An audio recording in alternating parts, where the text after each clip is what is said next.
11h11. RMC Bourdin & Co, Jean-Jacques Bourdin. Tariq Ramadan, bonjour.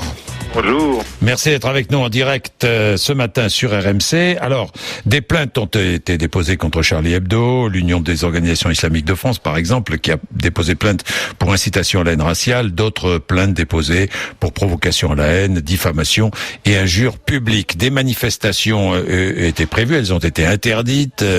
Vous appelez les musulmans à ne pas manifester, les musulmans de France, Tariq Ramadan? Oui, moi j'appelle d'abord à ne pas poursuivre en justice Charlie Hebdo. Je pense ça ne sert à rien, c'est ce qu'ils veulent, ils seront dans le droit des victimes, et puis il faut surtout pas manifester. Ça n'est ni le moment ni la façon de se faire entendre. Moi, ce que j'ai appelé Charlie Hebdo à faire, puisque quand on les entend ces derniers jours, ils nous disent non, nous c'est la défense des droits d'expression, nous c'est cela qu'on défend, on n'a aucun intérêt financier, alors que c'est la troisième fois qu'ils interviennent de façon assez opportuniste. Il y a quelque chose de pas très très sain là-dedans. Et moi je les ai appelés à prendre l'argent des bénéfices de leur vente et puis de les donner aux victimes des salafis littéralistes extrémistes du nord du Mali pour montrer qu'ils sont désintéressés, ou alors encore mieux, ils pourraient envoyer cet argent à Es-Sabil, une association chrétienne de Palestine, pour montrer qu'en fait ils sont au-delà de ces petits calculs, parce que ça nous donne vraiment l'impression d'être tout à fait malsain cette affaire.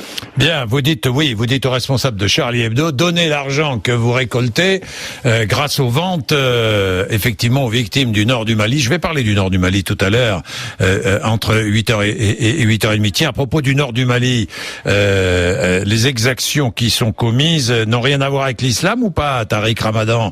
Et qu'est-ce qu'il faut? J'ai vu que les pays d'Afrique sous couvert de l'ONU pourraient intervenir.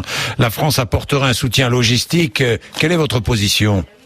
Écoutez, ma position, c'est que ceci est une trahison des principes de l'islam, que ce sont des mouvements qui sont non seulement littéralistes mais extrémistes et qui sont en train de donner, non pas une image, mais c'est vraiment une trahison. Il faut de ce point de vue-là que la conscience musulmane... Moi, j'ai fait un appel à la conscience musulmane contemporaine pour les savants, les intellectuels, les étudiants, qu'ils prennent la parole et qu'ils disent ce qui est en train de se passer dans les rues des sociétés majoritairement musulmanes. C'est de l'émotion, c'est pas islamique, cette violence, tuer des ambassadeurs, ça ne va pas. Et ce qui se passe au Nord Mali maintenant, avec des mouvements qui sont des mouvements salafis, littéralistes et qui disent appliquer le code pénal islamique, ça c'est de la trahison. Il faut le condamner, ça ne peut pas être acceptable. Et vous voyez, ce que j'aimerais dire, c'est que quand même les choses sont liées, parce que les salafis qui sont là-bas, comme certains groupes salafis qu'on a en France, et puis qu'on peut appeler aussi aux manifestations, comme ceux qui ont appelé les premiers aux manifestations en Égypte, puis en Libye, puis en Tunisie, qui déstabilisent la société, ce sont des salafis dont il y a quelques années, ils n'entraient pas dans le champ politique. Tout à coup, maintenant, ils entrent dans le champ politique et ils s'allient parfois des extrémistes, parfois ils jouent la surenchère religieuse pour déstabiliser le pays.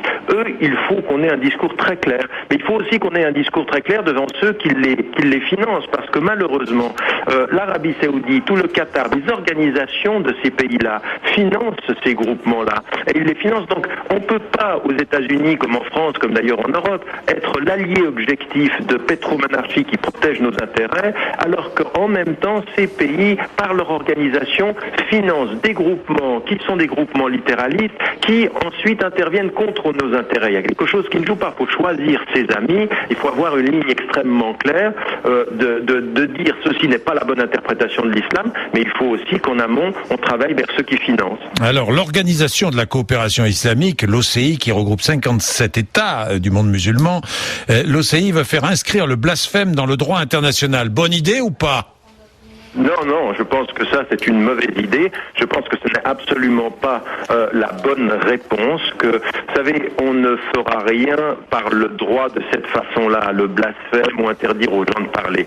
Aujourd'hui, il y a une chose qu'on doit tous faire en fait. Nous sommes tous et nous chérissons tous le droit à la liberté de parole, la liberté d'expression. Des millions de musulmanes et de musulmans, de personnes dans les sociétés du Moyen-Orient et au nord de l'Afrique sont descendus dans la rue pour demander de la liberté, de la dignité et la cessation question de la corruption. C'est pas pour qu'on vienne rajouter des lois pour interdire aux gens de parler. Mais ce que l'on sait, c'est que quand on a des droits, quand on jouit de ces droits-là, aujourd'hui, en particulier aujourd'hui, on le sait, il faut avoir la responsabilité des droits que l'on a. Il faut être éduqué un peu à utiliser de ces droits. On peut pas on est dans une situation où on voit que n'importe quoi peut déstabiliser les sociétés. Alors il faut qu'on appelle les gens à un tout petit peu de responsabilisation, de savoir ce que l'on fait avec sa liberté.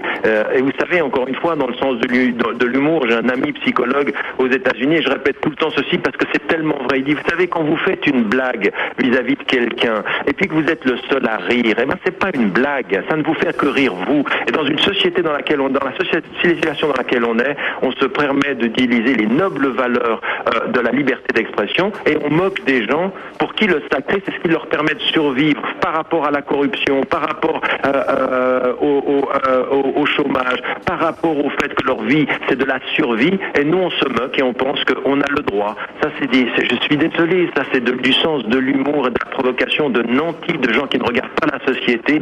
Et la réponse, elle est venue de Tunisie. La réponse, elle est venue de gens qui sont des Français, qui vivent en Tunisie, des Français qui vivent en Égypte, des Français qui vivent dans ces sociétés et qui renvoient à Charlie Hebdo, ils leur disent mais un tout petit peu de décence. Regardez, qu'est-ce que vous exposez? Vous nous exposez, nous, à la mort quand vous êtes en train de vous faire de l'argent et un coup de publicité. Mais ça n'est pas éthique, ceci. Oui, c'est légal. Il ne faut pas de loi pour vous interdire de le faire. Il faut simplement de l'intelligence pour penser à ce qu'il faut faire, au temps où il faut le faire et au moment où il faut le faire.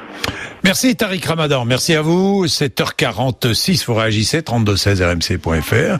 D'accord, pas d'accord avec ce qui vient d'être dit.